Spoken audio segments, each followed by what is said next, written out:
Sherlock Holmes കഥകൾ sir Arthur Conan Doyle. Shoscombe Old Place. വളരെ നേരമായി ഷെർലക് ഹോംസ് പവർ കുറഞ്ഞ ഒരു ഭൂതക്കണ്ണാടിയിൽ കുനിഞ്ഞു നോക്കിക്കൊണ്ടിരിക്കുകയായിരുന്നു.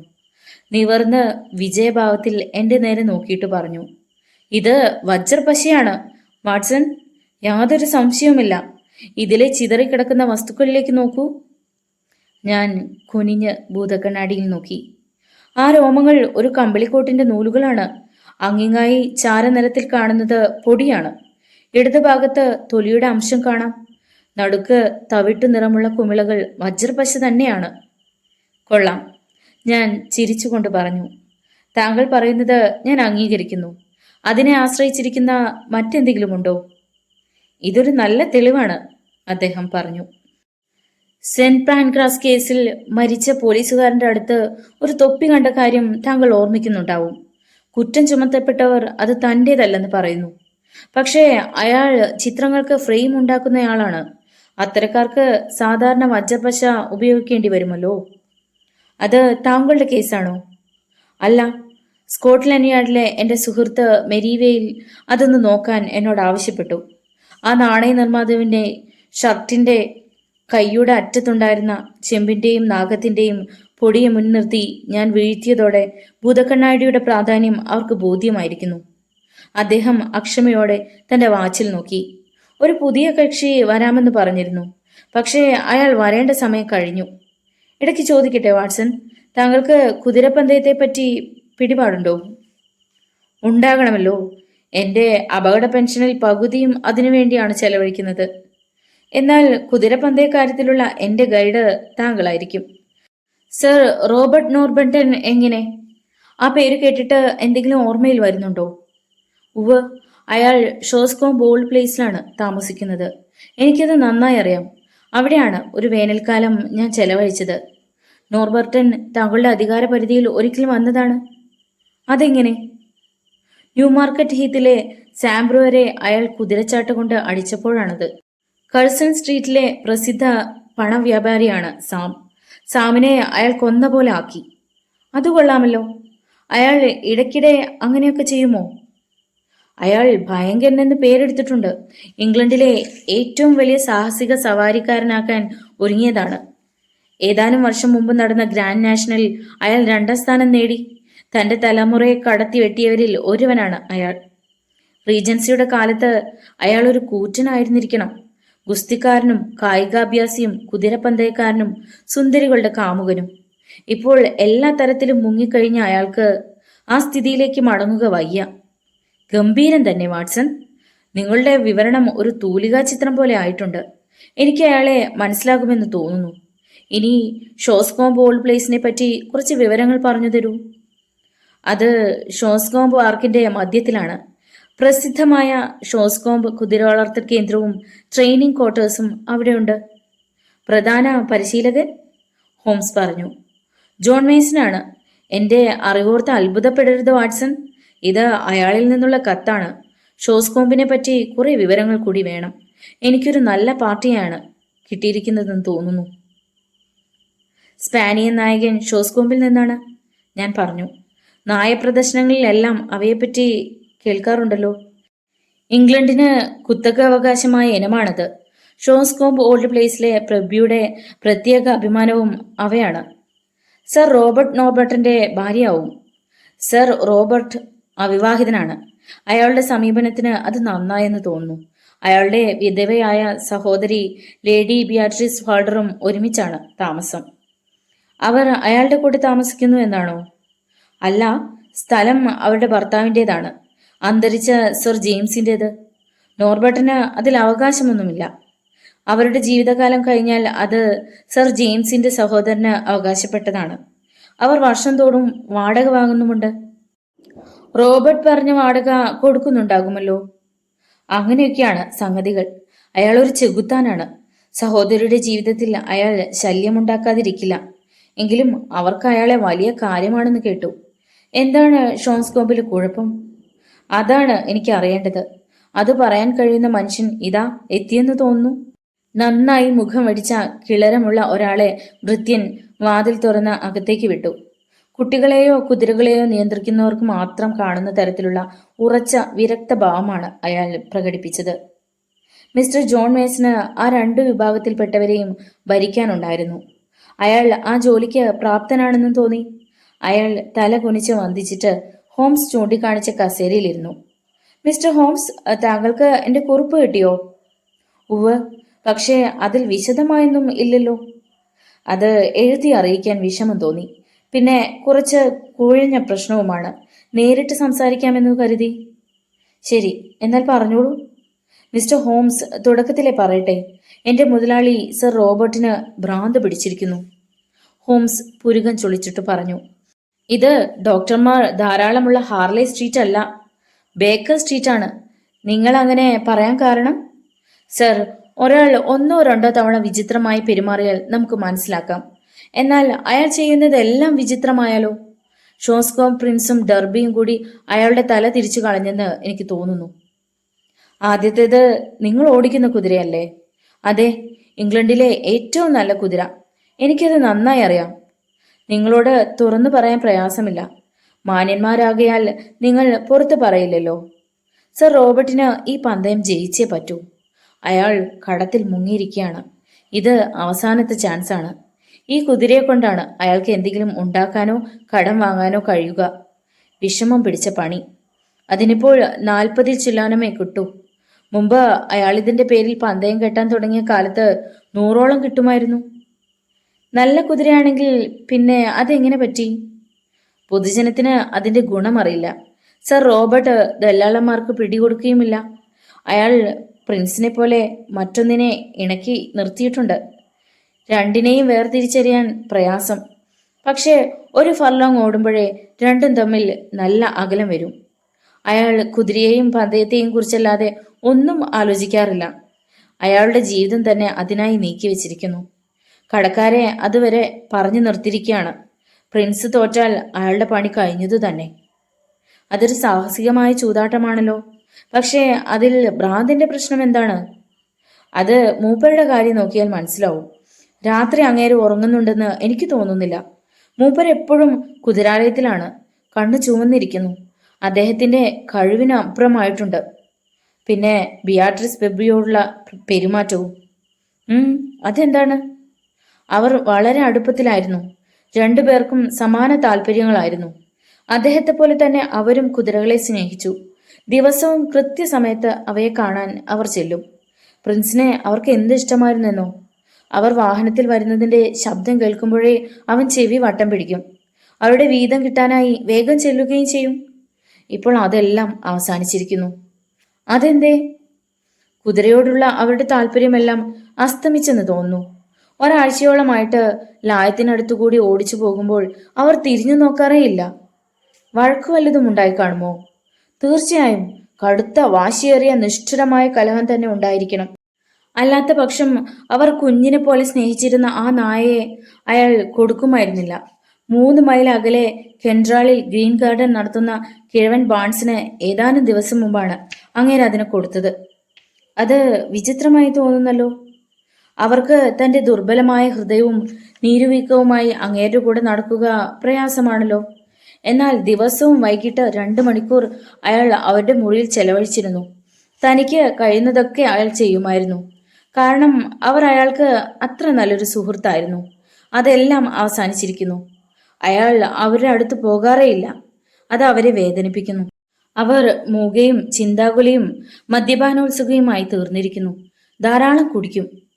ഇതിനു മുമ്പ് അവർ കുടിച്ചിരുന്നില്ലല്ലോ. അല്പസ്വല്പം. ഇപ്പോൾ ഒരു കുപ്പി വേണം വൈകിട്ട്. ബട്ട്ലർ സ്റ്റീഫൻസ് അങ്ങനെയാണ് പറഞ്ഞത്. എല്ലാം മാറിയിരിക്കുന്നു മിസ്റ്റർ ഹോംസ്. എന്തോ കുഴപ്പമുണ്ട്. രാത്രിയിൽ പഴയ പള്ളിയുടെ പ്രേതക്കുഴിയിൽ മാസ്റ്റർ എന്തു ചെയ്യുകയാണ്? അവിടെ ആരാണ് അദ്ദേഹത്തെ ചെന്ന് കാണുന്നത്? ഹോംസ് കൈ തിരുമ്മി. തുടരും മിസ്റ്റർ മെയിൻസൺ. നിങ്ങൾ പറയുന്നത് രസകരമാണ്. ബട്ട്ലറാണ് അദ്ദേഹം പോകുന്നത് കണ്ടത്. രാത്രി 12 മണിക്ക് ഭയങ്കര മഴയും. പിറ്റേന്ന് രാത്രി ഞാൻ ഉണർന്നിരുന്നു. അദ്ദേഹം അന്നും പോയി. സ്റ്റീഫൻസും ഞാനും പിന്തുടർന്നു. അപകടം പിടിച്ച പണിയാണ്. അദ്ദേഹം കണ്ടാൽ ഞങ്ങൾ വഷളാകും. ഭയങ്കരനാണ്. മുഷ്ടിപ്രയോഗത്തിൽ സമർത്ഥനും. അതുകൊണ്ട് അടുത്തു ചെല്ലാൻ ഞങ്ങൾ ഭയപ്പെട്ടു. എങ്കിലും സംഗതികൾ മനസ്സിലായി. ആ പിശാചുബാധയുള്ള പ്രേതക്കുഴിയിലേക്കാണ് അദ്ദേഹം പോയത്. അവിടെ ഒരാൾ അദ്ദേഹത്തെ കാത്തു നിൽപ്പുണ്ടായിരുന്നു. ഏതാണ് ഈ പ്രേതക്കുഴി? ആ പാർക്കിൽ ഒരു പഴകി ജീർണിച്ച പള്ളിയുണ്ട്. ഏതു കാലത്തേതാണെന്ന് അറിയില്ല, അത്ര പഴക്കമുണ്ട്. അതിനടിയിൽ കുപ്രസിദ്ധമായ ഒരു പ്രേതക്കുഴിയുണ്ട്. പകൽ സമയത്ത് ഇരുട്ടുപിടിച്ച ഒരു ഏകാന്ത സ്ഥലമാണത്. രാത്രിയിൽ അവിടെ പോകാൻ ധൈര്യമുള്ളവർ ആ കൗണ്ടിയിലില്ല. പക്ഷേ മാസ്റ്റർക്ക് ഭയമില്ല. അദ്ദേഹം ജീവിതത്തിൽ ഒന്നിനെയും ഭയപ്പെട്ടിട്ടില്ല. രാത്രിയിൽ അദ്ദേഹം ഇവിടെ എന്തു ചെയ്യുന്നു എന്നതാണ് പ്രശ്നം. വരട്ടെ, വേറൊരാളും കൂടി ഉണ്ടെന്നല്ലേ പറഞ്ഞത്? അത് നിങ്ങളുടെ കുതിരക്കാരിൽ ഒരുവനോ വീട്ടിൽ നിന്നുള്ളവനോ ആയിരിക്കണം. അതാരാണെന്ന് തിരിച്ചറിഞ്ഞ് അവനെ ചോദ്യം ചെയ്യണം. അത് ഞാൻ അറിയുന്ന ആരുമല്ല. അതെങ്ങനെ പറയും? അയാളെ ഞാൻ കണ്ടതാണല്ലോ. രണ്ടാമത്തെ രാത്രിയാണത്. സർ റോബർട്ട് ഞങ്ങൾ ഇരുന്നിടം പിന്നിട്ടു കഴിഞ്ഞു. സ്റ്റീഫൻസും ഞാനും മുയലുകളെപ്പോലെ കുറ്റിക്കാട്ടിൽ പേടിച്ച് വിറച്ച് ഇരിക്കുകയായിരുന്നു. നിലാവുള്ള രാത്രി. മറ്റേയാൾ വരുന്ന ശബ്ദം കേട്ടു. അയാളെ ഞങ്ങൾക്ക് ഭയമില്ലായിരുന്നു. സർ റോബർട്ട് പോയി കഴിഞ്ഞതുകൊണ്ട് ഞങ്ങൾ എണീറ്റു. നിലാവിൽ ഒന്ന് നടക്കാനിറങ്ങിയതായി ഭാവിച്ചുകൊണ്ട് ഞങ്ങൾ മുന്നോട്ട് നീങ്ങി. പൊടുന്നനെ അയാളുടെ അടുത്തെത്തി. ഹലോ സുഹൃത്തെ, താങ്കൾ ആരാവാം എന്ന് ഞാൻ ചോദിച്ചു. ഞങ്ങൾ ചെല്ലുന്നത് അയാൾ കേട്ടിരിക്കുകയില്ല. നരകത്തിൽ നിന്ന് വരുന്ന ചെകുത്താനെ എന്ന പോലെ ഞങ്ങളെ അയാൾ തല തിരിച്ചൊന്ന് നോക്കി. ഒരു ശബ്ദമുണ്ടാക്കിക്കൊണ്ട് ദൂരേക്ക് പാഞ്ഞു പോവുകയും ചെയ്തു. ഒരു നിമിഷത്തിനകം അയാൾ കണ്ണിൽ നിന്ന് മറഞ്ഞു. ശബ്ദവുമില്ല. അയാൾ ആരായിരുന്നെന്നോ എന്തായിരുന്നെന്നോ ഞങ്ങൾക്കറിയില്ല. നിലാവിൽ നിങ്ങൾക്ക് അയാളെ ശരിക്കു കാണാൻ കഴിഞ്ഞോ? തീർച്ചയായും. അവന്റെ മഞ്ഞ മുഖം ഒരു ചെറ്റപ്പട്ടിയാണെന്ന കാര്യം ഞാൻ പറയും. സർ റോബർട്ടുമായി അവനെന്ത് കാര്യം? ഹോംസ് കുറച്ചു നേരം ചിന്താനിമഗ്നനായിരുന്നു. അത് കഴിഞ്ഞ് ചോദിച്ചു, ബിയാട്രിസ് പ്രഭയ്ക്ക് കൂട്ടിനാരാണുള്ളത്? അവരുടെ ദാസി മേരി വാൻസ് ഉണ്ട്. 5 വർഷമായി അവൾ അവരുടെ കൂടെയാണ്. വിശ്വസ്തയായിരിക്കുമല്ലോ. മിസ്റ്റർ മേസൺ വിഷമത്തോടെ ഒഴിഞ്ഞു മാറി. എങ്കിലും അവസാനം പറഞ്ഞു, അവൾ വിശ്വസ്തയാണ്. പക്ഷേ ആരോടാണെന്ന് ചോദിക്കരുത്. ഹാ, ഹോംസ് പറഞ്ഞു. എനിക്ക് നിയന്ത്രണം വിട്ട് പറഞ്ഞുകൂടല്ലോ. ഉവ്, ഞാനത് മനസ്സിലാക്കുന്നു. സംഗതി വ്യക്തമാണ്. സർ റോബർട്ടിനെ പറ്റി ഡോക്ടർ വാട്സൺ തന്ന വിവരണത്തിൽ നിന്നും അയാളുടെ അടുത്ത് ഒരു സ്ത്രീയും സുരക്ഷിതയല്ലെന്ന് ഞാൻ മനസ്സിലാക്കി.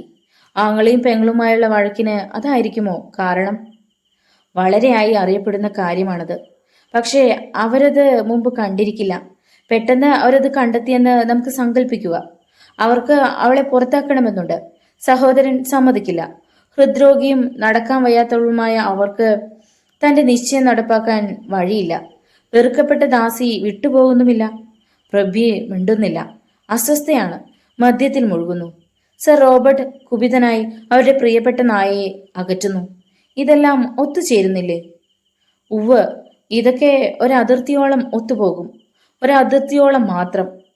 രാത്രിയിലെ പ്രേതക്കുഴി സന്ദർശനവും ഇവയുമായി എന്ത് ബന്ധം? അതിനെ നമ്മുടെ കഥയിൽ ഉൾക്കൊള്ളിക്കാൻ കഴിയുന്നില്ല. അത് മാത്രമല്ല സർ, ഇതിൽ അടങ്ങുകയില്ലാത്ത വേറെ ചിലതുകൂടിയുണ്ട്. സർ റോബർട്ട് ഒരു മൃതദേഹം മാന്തിയെടുക്കുന്നത് എന്തിന്? ഹോംസ് നിവർന്നിരുന്നു. ഇന്നലെ താങ്കൾക്ക് എഴുതിയതിനു ശേഷമാണ് ഞങ്ങളത് കണ്ടുപിടിച്ചത്. സർ റോബർട്ട് ഇന്നലെ ലണ്ടനിൽ പോയിരുന്നു. ആ തക്കത്തിന് സ്റ്റീഫൻസും ഞാനും കൂടി പ്രേതക്കുഴിയിലേക്ക് ചെന്നു. അവിടെ എല്ലാം ക്രമത്തിന് തന്നെ. ഒരു മൂലയിൽ മനുഷ്യ ശരീരത്തിന്റെ ഭാഗം കണ്ടതൊഴിച്ചാൽ. നിങ്ങൾ പോലീസിനെ അറിയിച്ചിരിക്കുമല്ലോ. ഞങ്ങളുടെ സന്ദർശകൻ ഉഗ്രമായി പുഞ്ചിരിച്ചു. പോലീസിന് അതിൽ താല്പര്യമുണ്ടാവില്ലെന്ന് തോന്നുന്നു. ഒരു ഉണക്കിയ മൃതദേഹത്തിന്റെ തലയും എല്ലുമായിരുന്നു അത്. 1000 കൊല്ലത്തെ പഴക്കം കാണും. പക്ഷേ അതവിടെ മുമ്പുണ്ടായിരുന്നതല്ല. തീർച്ച. അതൊരു മൂലയിൽ കൂട്ടിവെച്ച് ഒരു ബോർഡ് കൊണ്ട് മൂടിയിരുന്നു. ആ മൂല മുമ്പൊക്കെ ശൂന്യമായിരുന്നു. നിങ്ങൾ എന്തു ചെയ്തു? ഞങ്ങൾ അതവിടെ ഇട്ടിട്ട് പോന്നു. അത് നന്നായി. സർ റോബർട്ട് ഇന്നലെ സ്ഥലത്തില്ലായിരുന്നെന്നാണോ നിങ്ങൾ പറഞ്ഞത്? അയാൾ തിരിച്ചെത്തിയോ? ഇന്ന് തിരിച്ചെത്തുമെന്ന് പ്രതീക്ഷിക്കുന്നു. അങ്ങേര് സഹോദരിയുടെ നായയെ കൊടുത്തത് എന്നാണ്? ഇന്നേക്ക് കൃത്യം ഒരാഴ്ച മുമ്പ്. പുറത്തു കിടന്ന് നായ ഓരിയിടുകയായിരുന്നു. സർ റോബർട്ട് നല്ല കോപാവേശത്തിലുമായിരുന്നു. അങ്ങേര് അതിനെ പിടിച്ച് കൊന്നുകളയുമെന്ന് ഞാൻ വിചാരിച്ചു. പക്ഷേ കുതിരക്കാരൻ സാൻഡി ബെയിനെ ഏൽപ്പിച്ച് ഗ്രീൻ ഡ്രാഗൺകാരൻ ബാൺസിന് കൊടുത്തയച്ചതേയുള്ളൂ. അങ്ങേർക്കതിനെ മേലിൽ കാണരുതെന്ന് ഉണ്ടായിരുന്നു. ഹോംസ് നിശബ്ദനായി കുറച്ചു നേരം ആലോചിച്ചിരുന്നു. തന്റെ ഏറ്റവും പഴകിയ ഏറ്റവും ചീത്തയായ പൈപ്പിൽ അദ്ദേഹം തീ കൊളുത്തി. ഇക്കാര്യത്തിൽ ഞാൻ എന്ത് ചെയ്യണമെന്നാണ് മിസ്റ്റർ മേസൺ നിങ്ങൾ ഉദ്ദേശിക്കുന്നത്? നിങ്ങൾക്കിത് കുറെ കൂടി വ്യക്തമായി പറയാൻ കഴിയുമോ? ഒരുപക്ഷെ ഇത് കുറെ കൂടി വ്യക്തമാക്കും മിസ്റ്റർ ഹോംസ്. അയാൾ പോക്കറ്റിൽ നിന്ന് ഒരു കടലാസ് എടുത്ത് സൂക്ഷിച്ചു തുറന്ന് ഒരു കരിഞ്ഞ അസ്ഥികഷ്ണം കാണിച്ചു. ഹോംസ് താല്പര്യത്തോടെ അത് പരിശോധിച്ചു. ഇത് എവിടുന്ന് കിട്ടി? ബിയാട്രിസ് പ്രഭുയുടെ മുറിയുടെ അടിയിലെ നിലവറയിൽ ഒരു തീച്ചൂളയുണ്ട്. കുറേ കാലമായി അത് കത്തിയെരിയാതിരിക്കുകയായിരുന്നു. തണുപ്പ് കൂടുതലാകുന്നുവെന്ന് പറഞ്ഞ് സർ റോബർട്ട് അതിനെ പ്രവർത്തിപ്പിച്ചു. എന്റെ പയ്യൻ ഹാർവിയാണ് അത് നോക്കുന്നത്. ഇന്ന് രാവിലെ അവൻ ഇതുമായി എൻ്റെ അടുത്ത് വന്നു. ചാരത്തിൽ നിന്ന് കിട്ടിയതാണ്. അവനിത് കണ്ടിട്ട് ഇഷ്ടപ്പെട്ടില്ല. എനിക്കും അങ്ങനെ തന്നെ, ഹോംസ് പറഞ്ഞു. ഇതേപ്പറ്റി എന്ത് തോന്നുന്നു വാട്സൺ? അത് കത്തി കരിക്കട്ടയായി പോയിരുന്നു. എങ്കിലും ശരീരാപകൃതത്തിൽ അതിന് പ്രാധാന്യം ലഭിക്കും. മനുഷ്യന്റെ തുടയലിന്റെ മുകളറ്റമാണത്, ഞാൻ പറഞ്ഞു. അത് തന്നെ, ഹോംസ് സമ്മതിച്ചു. എപ്പോഴാണ് പയ്യൻ ചൂളയൊരുക്കുന്നത്? വൈകുന്നേരം ഒരുക്കിയിട്ട് അവൻ മടങ്ങും. രാത്രിയിൽ ആർക്കും അവിടെ ചെല്ലാമോ? ചെല്ലാം. പുറത്തുനിന്ന് കടക്കാമോ? പുറത്തു നിന്നൊരു വഴിയുണ്ട്. മറ്റൊന്ന് ബിയാട്രിസ് പ്രഭുയുടെ മുറിയുടെ ഇടനാഴിയിലേക്കുള്ള ഗോവണിയാണ്. ഇതൊരു ആഴമേറിയ സമുദ്രമാണല്ലോ മിസ്റ്റർ മേസൺ. ആഴമേറിയതും വൃത്തികേടായതും. സർ റോബർട്ട് ഇന്നലെ വീട്ടിലില്ലായിരുന്നെന്നല്ലേ നിങ്ങൾ പറഞ്ഞത്? അതെ. അപ്പോൾ അസ്ഥി കരിച്ചത് ആരായാലും അങ്ങേരല്ല. അത് ശരിയാണ്. നിങ്ങൾ പറഞ്ഞ ആ സത്രത്തിന്റെ പേരെന്താണ്? Green dragon. ബർക്ക്ഷയറിന്റെ ആ ഭാഗത്ത് മീൻ പിടിക്കാൻ നല്ല സൗകര്യമാണോ? ഇത് കേട്ടപ്പോൾ മറ്റൊരു ഭ്രാന്തൻ കൂടി തന്റെ അസ്വസ്ഥമായ ജീവിതത്തിലേക്ക് കടന്നു വന്നതായി ആ പരിശീലകന് ബോധ്യമായെന്ന് അയാളുടെ മുഖഭാവം വ്യക്തമാക്കി. മിൽ സ്ട്രീമിൽ ട്രൗട്ടും ഹാൾ തടാകത്തിൽ കോലാച്ചിമീനും ഉണ്ടെന്ന് ഞാൻ കേട്ടിട്ടുണ്ട്. വളരെ നന്ന്. വാട്സണും ഞാനും പേരെടുത്ത മീൻപിടുത്തക്കാരനാണ് അല്ലേ വാട്സൺ? ഞങ്ങളെ ഇനി ഗ്രീൻ ഡ്രാഗണിൽ അന്വേഷിച്ചാൽ മതി. ഇന്ന് രാത്രി ഞങ്ങൾ അവിടെ എത്തും. വിവരം കുറിച്ചയക്കുക. ആവശ്യമുള്ളപ്പോൾ ഞാൻ നിങ്ങളെ അറിയിക്കാം. ഇക്കാര്യത്തിൽ കുറച്ച് മുന്നോട്ട് നീങ്ങിയാൽ വ്യക്തമായ ഒരു അഭിപ്രായം പറയാം. അങ്ങനെ മെയ് മാസത്തിലെ ഒരു തെളിഞ്ഞ സായാഹ്നത്തിൽ ഹോംസും ഞാനും 1-ാം ക്ലാസ് തീവണ്ടി മുറിയിൽ കയറി ഷോസ്കോമ്പിലേക്ക് യാത്രയായി. ഞങ്ങളുടെ മുകൾ തട്ടിൽ ദണ്ടുകളും കുട്ടയും മറ്റും കൂട്ടിയിരുന്നു. ലക്ഷ്യസ്ഥാനത്തിറങ്ങി അല്പം യാത്ര ചെയ്ത് ആ പഴയ സത്രത്തിലെത്തി. അവിടെയുള്ള ആതിഥേയൻ ജോസിയ ബാൺസ് ഞങ്ങളുടെ മത്സ്യവംശ വിച്ഛേദ പദ്ധതിയിലേക്ക് കടന്നു വന്നു. ഹാൾ തടാകവും കോലാച്ചി മത്സ്യവും എങ്ങനെ? ഹോംസ് ചോദിച്ചു. സത്രം സൂക്ഷിപ്പുകാരന്റെ മുഖം ഇരുണ്ടു. അത് നടപ്പില്ല സർ. അതിനിറങ്ങും മുമ്പ് നിങ്ങൾ തന്നെ തടാകത്തിലാകും. അതെങ്ങനെ? സർ റോബർട്ട് ദലാളുകളെ ഭയന്ന് നടപ്പുണ്ട്. അപരിചിതരായ നിങ്ങൾ രണ്ടും അദ്ദേഹത്തിന്റെ പരിശീലന കേന്ദ്രത്തിനടുത്ത് എത്തിയാൽ വെറുതെ വിടില്ല. ഒരു സംശയം വെച്ച് പൊറപ്പിക്കുന്നയാളല്ല സർ റോബർട്ട്. അദ്ദേഹം ഒരു കുതിരയെ പന്തയത്തിന് രജിസ്റ്റർ ചെയ്തിട്ടുള്ളതായി കേട്ടിട്ടുണ്ട്. അതെ, ഒരു നല്ല കുതിരക്കുട്ടി. പന്തയത്തിനായി അയാൾ ഞങ്ങളുടെ പണം മുഴുവൻ എടുത്തിരിക്കുകയാണ്. തൻ്റേത് വിലപേശലിനും. പിന്നെ അയാൾ ചിന്താനിമഗ്നനായി ഞങ്ങളെ നോക്കി. നിങ്ങൾ കുതിരപ്പന്തയത്തിനില്ലെന്ന് ഞാൻ വിചാരിക്കുന്നു. തീർച്ചയായും ഇല്ല. ഞങ്ങൾ ക്ഷീണിച്ച രണ്ട് ലണ്ടൻകാരാണ്. ബർക്ക്ഷയറിലെ നല്ല കാറ്റുകൊള്ളാമെന്ന് കരുതി. അതിന് പറ്റിയ സ്ഥലത്താണ് നിങ്ങൾ വന്നിരിക്കുന്നത്. ഇവിടെ നല്ല സൗകര്യമാണ്. പക്ഷേ സർ റോബർട്ടിനെ സൂക്ഷിച്ചു കൊള്ളണം. അയാൾക്ക് പ്രവൃത്തി ആദ്യവും വാക്ക് പിന്നീടുമാണ്. ആ പാർക്കിലേക്ക് പോകണ്ട. തീർച്ചയായും ഞങ്ങളത് ശ്രദ്ധിക്കാം മിസ്റ്റർ ബാൺസ്. പിന്നെ ആ ഹാളിൽ കണ്ടത് വളരെ നല്ല ഒരു സ്പാനിയൻ നായയാണല്ലോ. ആയിരുന്നു എന്നാണ് ഞാൻ പറയുക. യഥാർത്ഥ ഷോസ്കോം വംശജൻ. അതിലും നല്ലത് ഇംഗ്ലണ്ടിലില്ല. നായിൽ കമ്പമുള്ള ആളാണ് ഞാൻ, ഹോംസ് പറഞ്ഞു. ചോദിക്കുന്നത് ശരിയാകുമോ എന്തോ. ഇതുപോലൊരു നായ്ക്ക് എന്ത് വില വരും? എനിക്ക് കൊടുക്കാൻ കഴിയുന്നതിലധികമാണ് സർ. സർ റോബർട്ട് തന്നെയാണ് ഇതിനെ എനിക്ക് തന്നത്. അതുകൊണ്ട് ഞാനതിനെ ചങ്ങലയിട്ട് സൂക്ഷിക്കുകയാണ്. അഴിച്ചുവിട്ടാൽ ഒരു ഞൊടിക്കകം അത് ഹാൾ തടാകത്തിനടുത്തെത്തും. ചില ചീട്ടുകൾ നമ്മുടെ കയ്യിൽ കിട്ടുന്നുണ്ട് വാട്സൺ. അയാൾ പോയി കഴിഞ്ഞ് ഹോംസ് പറഞ്ഞു. ഇത് കളിക്കാൻ എളുപ്പമുള്ള ഒന്നല്ല. എങ്കിലും 1-2 ദിവസത്തിനകം നമ്മുടെ വഴി കണ്ടെത്താം. പിന്നെ റോബർട്ട് ഇപ്പോഴും ലണ്ടനിലാണെന്ന് കേട്ടു. നമുക്ക് ആ വിശുദ്ധ മണ്ഡലത്തിൽ ഇന്ന് രാത്രി ഒരുപക്ഷെ മരണഭയം കൂടാതെ കടക്കാം. എനിക്ക് ഉറപ്പാക്കേണ്ട 1-2 കാര്യങ്ങളുണ്ട്. താങ്കൾക്ക് വല്ല ആശയം തോന്നുന്നുണ്ടോ ഹോംസ്? ഇതുമാത്രം. ഷോൺസ്കോംബ് കുടുംബത്തിൽ സാരമായ ചിലത് ഒരാഴ്ച മുമ്പോ മറ്റും നടന്നിട്ടുണ്ട്. എന്താവാം ആ ചിലത്? അനന്തരഫലങ്ങളിൽ നിന്ന് അതേപ്പറ്റി നമുക്ക് ഊഹിക്കാമെന്ന് മാത്രം. വിചിത്രമായി കൂടിക്കലർന്ന സംഗതികൾ. പക്ഷേ അവ നമുക്ക് സഹായകമാണ്. സംഭവരഹിതമായ കേസുകളാണ്. നിരാശാജനകം. നമുക്ക് കിട്ടിയ വിവരങ്ങൾ പരിശോധിക്കാം. സഹോദരൻ രോഗഗ്രസ്തനായ പ്രിയ സഹോദരിയെ സന്ദർശിക്കുന്നില്ല. അയാൾ അവൾക്ക് പ്രിയപ്പെട്ട നായയെ അകറ്റിക്കളയുന്നു. അതും ആ സ്ത്രീയുടെ നായ. അത് കേട്ടിട്ട് ഒന്നും തോന്നുന്നില്ലേ വാട്സൺ? ആ സഹോദരന്റെ പകയല്ലാതെ ഒന്നും തോന്നുന്നില്ല. അതങ്ങനെയാവാം. അല്ലെങ്കിൽ മറ്റൊന്നുണ്ട്. കലഹമുണ്ടായിരുന്നെങ്കിൽ അത് തുടങ്ങിയപ്പോൾ മുതലുള്ള സാഹചര്യത്തിന്റെ അവലോകനം. നമുക്ക് തുടരുക. പ്രഭ്യു തന്റെ മുറിയിൽ തന്നെ കൂടുന്നു. ശീലങ്ങൾ മാറ്റുന്നു. ദാസിയോടൊപ്പം സവാരിക്ക് പോകുമ്പോഴല്ലാതെ പുറത്തു കാണുന്നില്ല. തന്റെ പ്രിയപ്പെട്ട കുതിരയെ കാണാൻ ലായത്തിനടുത്ത് ചെല്ലുന്നില്ല.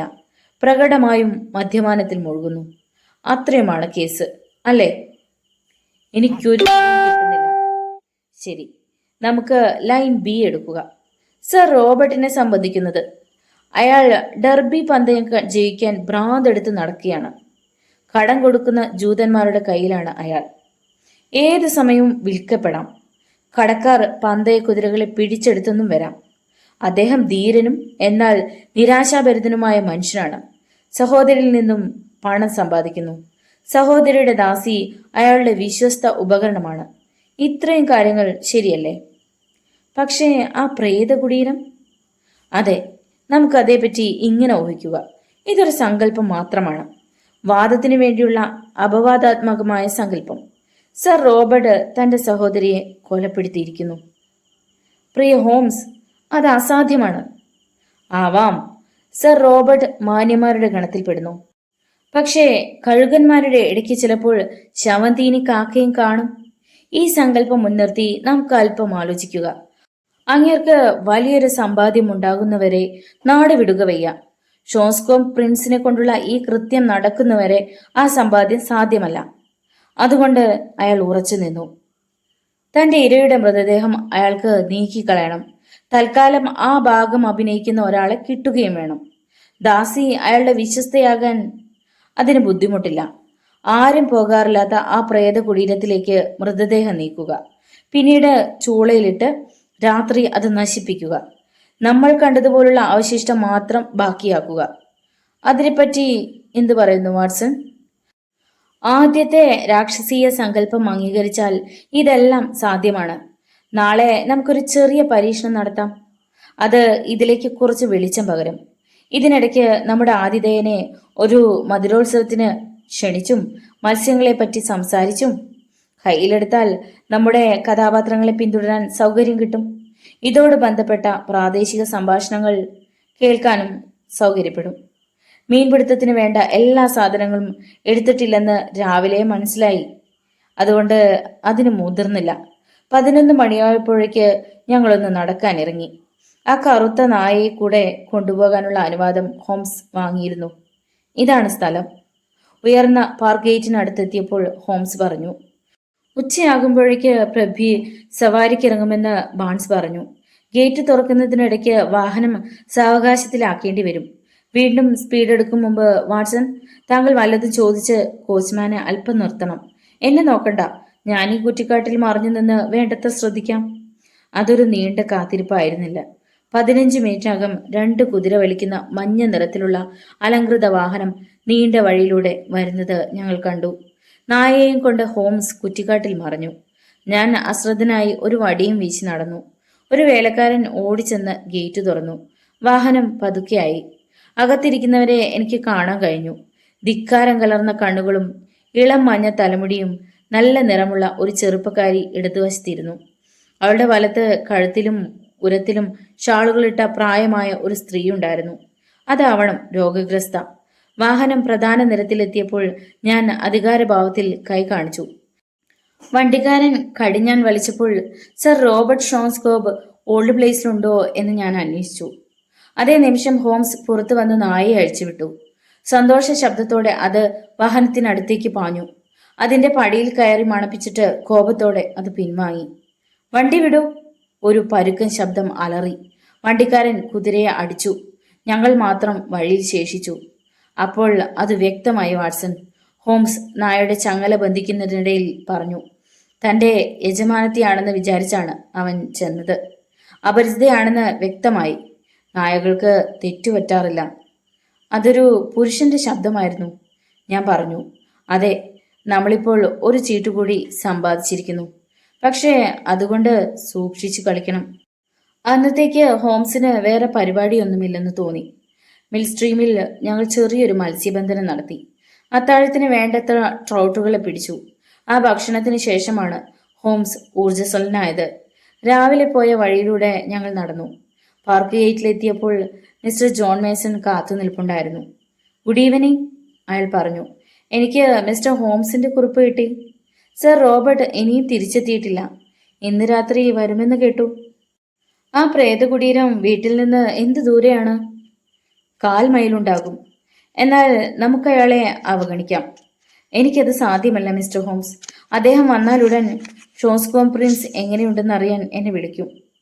എങ്കിൽ നിങ്ങളെ കൂടാതെ ഞങ്ങൾ പ്രവർത്തിച്ചു കൊള്ളാം. പ്രേതക്കുഴി കാണിച്ചു തന്നിട്ട് നിങ്ങൾ പോയിക്കൊള്ളൂ. ചന്ദ്രനില്ലാത്ത കൂരിരുട്ട് പിടിച്ച ഒരു രാത്രി. മിസ്റ്റർ മേസൺ പുൽപ്പറമ്പുകളിലൂടെ ഞങ്ങളെ നയിച്ച് ഒരു ഇരുട്ടുകൂടാരത്തിന്റെ മുമ്പിൽ എത്തിച്ചു. അതാ പഴയ പള്ളിയാണ്. ചുമര് പൊട്ടിയതിലൂടെ ഞങ്ങൾ അകത്ത് കടന്നു. കല്ലും മണ്ണും ചവിട്ടി ഞങ്ങൾ മേസനെ പിന്തുടർന്ന് കെട്ടിടത്തിന്റെ മൂലയിലെത്തി. അവിടെ താഴോട്ടുള്ള ഒരു ഗോവണി ഉണ്ടായിരുന്നു. അത് ഞങ്ങളെ പ്രേതക്കുഴിയിലെത്തിച്ചു. തീപ്പെട്ടി കത്തിച്ച് മേസൻ മൃതദേഹങ്ങൾ അടങ്ങിയതും മറ്റുമായ ആ ശോകമൂക ഗുഹാഗൃഹം ഞങ്ങൾക്ക് കാണിച്ചു തന്നു. ഹോംസ് തന്റെ വിളക്ക് കൊളുത്തി. ആ ശോകരംഗത്ത് അതൊരു മഞ്ഞ വെളിച്ചത്തിന്റെ ടണൽ സൃഷ്ടിച്ചു. അതിന്റെ രശ്മികൾ ശവപ്പെട്ടി പ്ലേറ്റുകളിൽ തട്ടി പ്രതിഫലിച്ചു. അവയിൽ ചിലത് ആ പഴയ കുടുംബത്തിന്റെ അന്തസ്മരണത്തിന്റെ പടിവാതിൽക്കലോളം എത്തിച്ചു.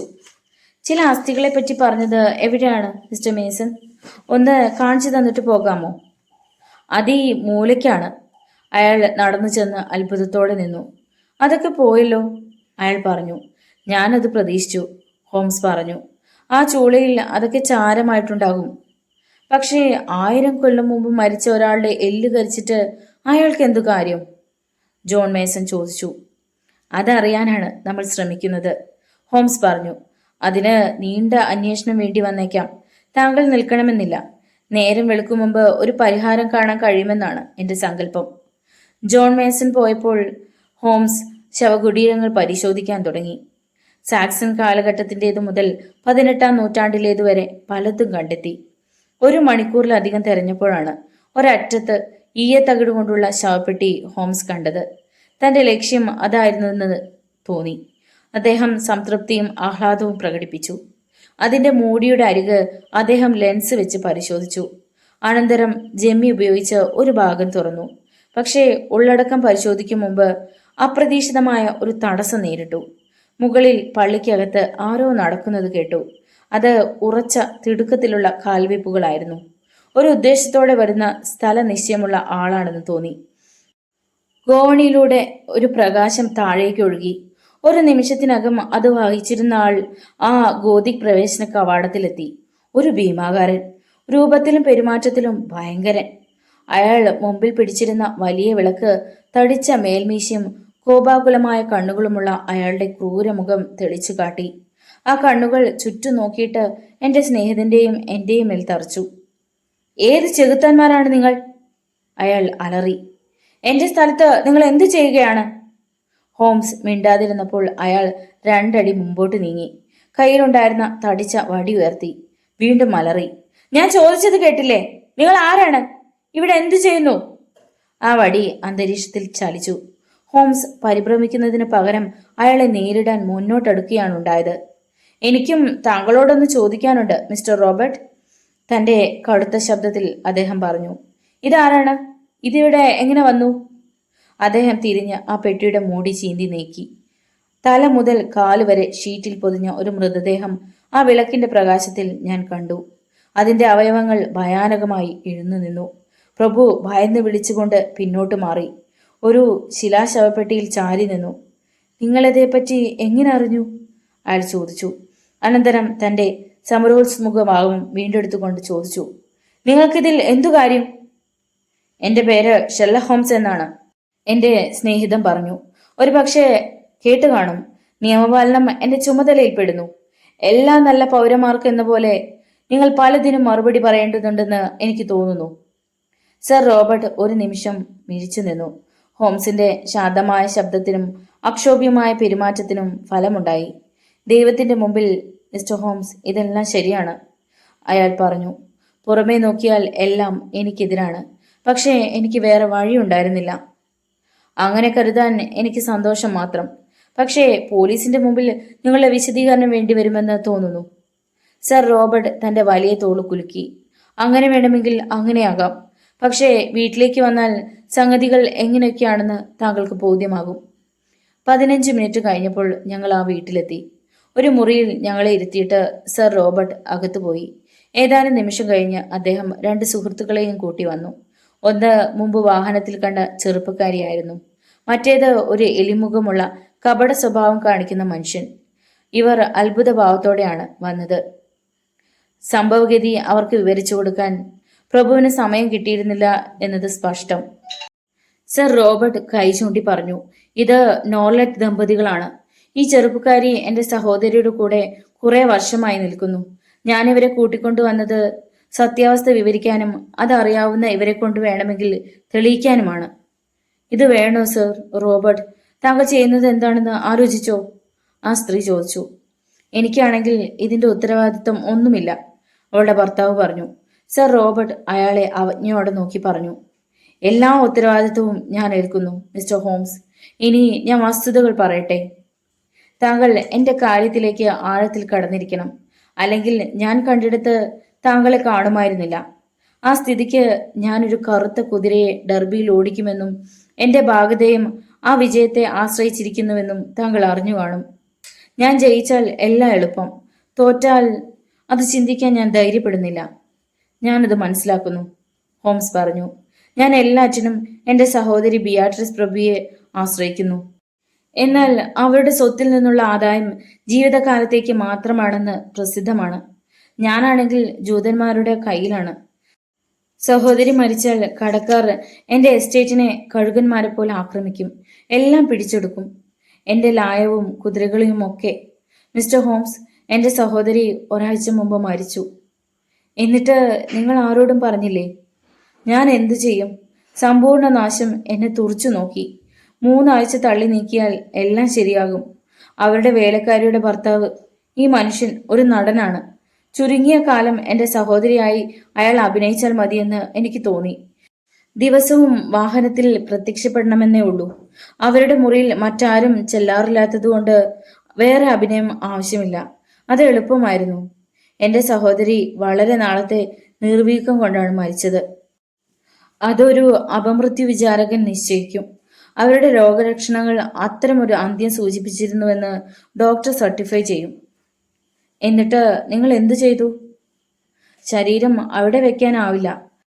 ഞാനും നോർലൈറ്റും കൂടി ആദ്യ രാത്രി തന്നെ അത് കിണറിന്റെ മീതെയുള്ള ആ പഴയ വീട്ടിലേക്ക് മാറ്റി. അതിപ്പോൾ ഉപയോഗിക്കാറില്ല. അവരുടെ നായ ഞങ്ങളെ പിന്തുടർന്നു. അത് വാതിൽക്കിൽ നിന്ന് തുടരെ കുരയ്ക്കാൻ തുടങ്ങി. അതുകൊണ്ട് കൂടുതൽ സുരക്ഷിതമായ ഒരു സ്ഥലം കണ്ടുപിടിക്കേണ്ടി വന്നു. ഞാൻ നായയെ ഒഴിവാക്കി. മൃതദേഹം പള്ളിയുടെ പ്രേത കുടീരത്തിലേക്ക് മാറ്റുകയും ചെയ്തു. ഇതിൽ അനാദരവോ അന്തസ്സില്ലായ്മയോ കാണിച്ചിട്ടില്ല. മരിച്ചയാളോട് തെറ്റു ചെയ്തെന്ന് എനിക്ക് തോന്നുന്നുമില്ല മിസ്റ്റർ ഹോംസ്. നിങ്ങളുടെ പ്രവൃത്തി ക്ഷന്തവ്യമായി എനിക്ക് തോന്നുന്നില്ല, സർ റോബർട്ട്. പ്രഭു അക്ഷമയോടെ തലയാട്ടി. ഉപദേശിക്കാൻ എളുപ്പമാണ്, അദ്ദേഹം പറഞ്ഞു. എന്റെ സ്ഥാനത്തായിരുന്നെങ്കിൽ താങ്കൾക്ക് മറിച്ചു തോന്നിയേനെ. എല്ലാ ആശകളും പദ്ധതികളും അവസാന നിമിഷം തകരുന്നത് കണ്ടിട്ട് അവ രക്ഷിക്കാൻ നോക്കാതിരിക്കുന്നത് എങ്ങനെ? അവരുടെ ഭർത്താവിന്റെ മുൻഗാമികളുടെ ശവപ്പെട്ടിയിൽ ഒന്നിൽ കിടത്തി അവരെ തൽക്കാലം ഞാൻ അത് അവിടെ വിടുന്നു. താങ്കൾ ചെയ്തതിന്റെ ധാർമ്മികതയെയോ മാന്യതയെയോ പറ്റി അഭിപ്രായം പറയേണ്ട കാര്യം എനിക്കില്ല. ഇപ്പോൾ അർദ്ധരാത്രിയോടടുത്തിരിക്കുന്നു. വാട്സൺ, നമുക്ക് താമസ സ്ഥലത്തേക്ക് മടങ്ങാം. സർ റോബർട്ടിന്റെ ചെയ്തികൾ അർഹിക്കുന്നതിലും നന്നായിട്ടാണ് ഈ വിചിത്ര സംഭവം അവസാനിച്ചതെന്ന് എല്ലാവർക്കും അറിയാം. ഷോസ്കോംബ് പ്രിൻസ് പന്തയം ജയിച്ചു. ആ പന്തയ ഉടമയ്ക്ക് 80,000 പവൻ അറ്റാദായം കിട്ടി. പന്തയം തീരുന്നതുവരെ കടക്കാർ പിടിവിട്ടില്ല. അവർക്ക് കൊടുത്തു കഴിഞ്ഞിട്ടും സർ റോബർട്ടിന് സുഖമായി ജീവിക്കാൻ വേണ്ടത് കിട്ടി. പോലീസും മൃത്യുവിചാരകനും ഉദാരമായി പെരുമാറി. മരണം വൈകി അറിയിച്ചതിന് ഒരു കുറ്റപ്പെടുത്തൽ മാത്രമുണ്ടായി. അങ്ങനെ ആ ഭാഗ്യവാൻ ഈ വിചിത്ര സംഭവത്തിൽ നിന്നും തന്റെ പ്രവർത്തനങ്ങളുടെ ഇരുണ്ട നിഴലുകളിൽ നിന്നും മോചിതനായി. സംപൂജ്യമായ വാർദ്ധക്യം. സാം ബ്രൂവർ എന്ന വീഡിയോ ഇഷ്ടമായാൽ എല്ലാവരും ഒന്ന് ലൈക്ക് ചെയ്ത് മറ്റു സുഹൃത്തുക്കൾക്ക് കൂടി ഷെയർ ചെയ്ത് നൽകുക. അയാൾ എന്നെ രക്ഷിക്കാൻ ശ്രമിക്കുമെന്ന് താങ്കൾ കരുതുന്നുണ്ടോ? ഹോംസ് എഴുന്നേറ്റുകൊണ്ട് പറഞ്ഞു. ഇത് പോലീസിനെ അറിയിക്കേണ്ട കാര്യമാണ്. വസ്തുതകൾ കണ്ടുപിടിക്കേണ്ട ചുമതല